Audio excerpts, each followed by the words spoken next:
Nanawagan naman si Senator Risa Hontiveros na mas mahigpit na pagpapatupad ng batas sa solid waste management kasunod ng sunod-sunod na trahedya ng mga landfill at ng napaulat na pagtatambak ng basura sa ancestral land ng mga Aita sa Subic, Zambales. Sa pagdinig ng Senate Committee on Environment, Natural Resources and Climate Change, hiniling din niya na imbestigahan ang pananagutan ng mga kinauukulang ahensya at mga lokal na opisyal sa mga naturang insidente. Samantala, nagpahayag ng suporta ang Department of Environment and Natural Resources o DENR sa mga panukalang magpapalakas sa recycling, resource recovery, regulation sa plastic at electronic waste at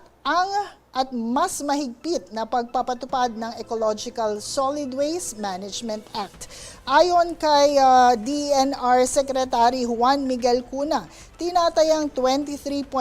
milyong metrikong toneladang solid waste ang nalilikha sa bansa kada taon habang mahigit kalahati lamang dito ang maayos na nakokolekta. Inaasahang magsisilbing batayan ng mga panukalang batas at rekomendasyon sa Senado ang mga naging talakayan upang mapalakas ang pamamahala sa basura at maiwasan ang mga kahalintulad na trahedya.